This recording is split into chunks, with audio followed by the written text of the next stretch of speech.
एक गाव, एक विचार आणि एकतेचा प्रेरणादायी. बागराण तालुक्यातील जायखेडा गावात क्रांतीसूर्य महात्मा ज्योतिराव फुले यांच्या 200व्या जयंतीनिमित्त उत्साह, जल्लोष आणि सामाजिक एकतेचा अद्वितीय सोहळा पार पडला. सकाळपासूनच गावात भक्तिमय वातावरण निर्माण झाले होते. कार्यक्रमाची सुरुवात मान्यवरांच्या हस्ते दीपप्रज्वलनाने करण्यात आली. यावेळी बागलाणचे आमदार दिलीप बोरसे यांनी उपस्थित राहून महात्मा फुले यांच्या महान कार्याचा गौरव केला. तसेच व्यासपीठावर अनेक मान्यवरांची उल्लेखनीय उपस्थिती होती.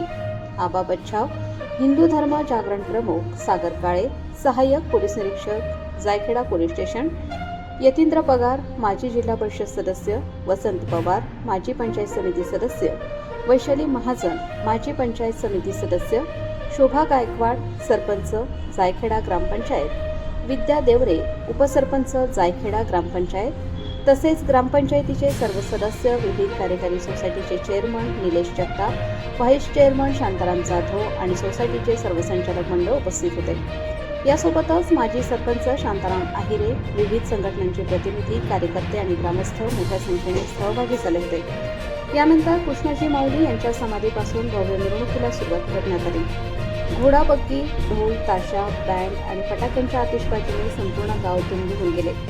महात्मा फुले यांचा विजय असो अशा घोषणांनी वातावरण भारावून गेले होते. या सोहळ्याचे सर्वात विशेष वैशिष्ट्य म्हणजे सर्व धर्म समभाव. मुस्लिम बांधवांनी मिरवणुकीत सहभागी होत सर्वांना शीतपेयाचे वाटप केले, ज्यामुळे धार्मिक सलोख्याचा आदर्श संदेश दिला गेला. वीर एकलव्य संघटना, डॉक्टर बाबासाहेब आंबेडकर जयंती उत्सव समितीचे कार्यकर्ते आणि गावातील नागरिक मोठ्या संख्येने सहभागी झाले होते. कार्यक्रमाचे प्रभावी सूत्रसंचालन डॉक्टर विशाल खेरनार यांनी करत उपस्थितांना भारावून टाकले. महात्मा फुले यांनी दिलेला समतेचा आणि शिक्षणाचा विचार आजही तितकाच प्रेरणादायी आहे, असे मत उपस्थित मान्यवरांनी व्यक्त केले. अत्यंत शिस्तबद्ध आणि उत्साहपूर्ण वातावरणात पार पडलेल्या या भव्य मिरवणुकीने कार्यक्रमाची सांगता झाली. ही आहे जायखेड्यातून सामाजिक एकता आणि समतेचा संदेश देणारी विशेष बातमी. टाळा ही शिकवण समाजाला जर दिली असेल तर ती या सत्यशोधक समाजाचे जनक, क्रांतीचे प्रणेते, दीनदलितांचे कैवारी क्रांतीसूर्य महात्मा ज्योतिराव फुले यांनी तूच क्रांतीचा सूर्य होता, तूच ज्ञानाचा सागर होता, तूच क्रांतीचा सूर्य होता, तूच ज्ञानाचा सागर होता, दीन दुबळ्यांच्या आयुष्यातील तो सुवर्ण जागर तू होता.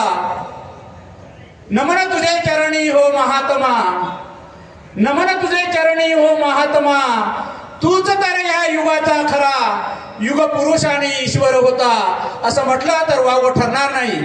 मित्रांनो, त्यांच्या कार्याची महती इतकी अगाध आहे तर शब्द अपुरे पडतील, शब्दात बांधता येण्यासारखं त्यांचं कार्य नाही. यानंतर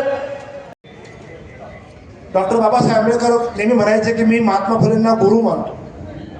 म्हणजे गुरु आणि शिष्याची जयंती ही अगदी जवळ आलेली आहे आणि ह्या महात्मा फुलेंच्या जयंतीच्या निमित्ताने एक आणखी आठवण अशी आली की जरा गतकाळात काय परिणाम होता. जेव्हा आपल्या देशामध्ये इंग्रजांचं राज्य होतं आणि त्याने कूटनीतीने आमच्या समाजाला फोडण्याचं काम चालू होतं. तोडा फोडा आणि राज्य करा. आणि म्हणून जरा मुद्दा म्हणून त्याने प्रत्येक गावामध्ये असं होतं की वेगळा पानवटा म्हणजे त्यावेळेला वीर असायची, वेगळा पानवटा. जयंती अतिशय आनंदाच्या वातावरणामध्ये या ठिकाणी पार पडत आहे. आता संजीव भाऊंनी सांगितलं, आज काळाची गरज आहे ते म्हणजे शिक्षण. आणि म्हणून माझी बी सर्व बांधवांना विनंती आहे, खरं पाहिलं तर एक दिवस असा कोणीतरी महात्मा जन्माला येणार आहे आणि हा जो प्रकार आता थोडा वेगळ्या मार्गाने जातोय, हे सगळं थांबेल असे मी आपल्या सगळ्यांच्या साक्षीने आपल्या सगळ्यांकडून इथं असलेल्या बंधू भगिनींकडून अपेक्षा व्यक्त करतो. आणि मला या ठिकाणी 2 शब्द बोलण्याचे. जायखेडा गाव, या गावामध्ये आज क्रांतीसूर्यांची जयंती आपण या ठिकाणी साजरी करीत आहोत. खऱ्या अर्थाने आपण जर सर्वांनी एक विचार केला की महात्मा फुलेंची जयंती कोणी साजरी करावी, तर त्या माळी समाजातील लोकांनी साजरी करावी. शिवाजी महाराजांची जयंती कोणी साजरी करावी, तर ती मराठा समाजातील कार्यकर्त्यांनी साजरी करावी. डॉक्टर बाबासाहेब आंबेडकरांची जयंती कोणी साजरी करावी, तर ती आमच्या दलित बांधवांनी त्या समाजातील लोकांनी साजरी करावी, हा खऱ्या अर्थानं चुकीचा पायंडा अलीकडच्या काळामध्ये पडताना आपल्याला दिसतोय.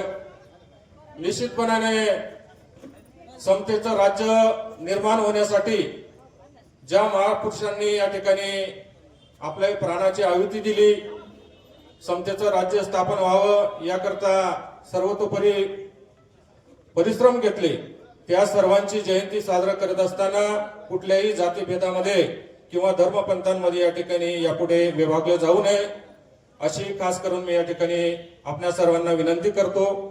बोलण्यासारखं भरपूर आहे.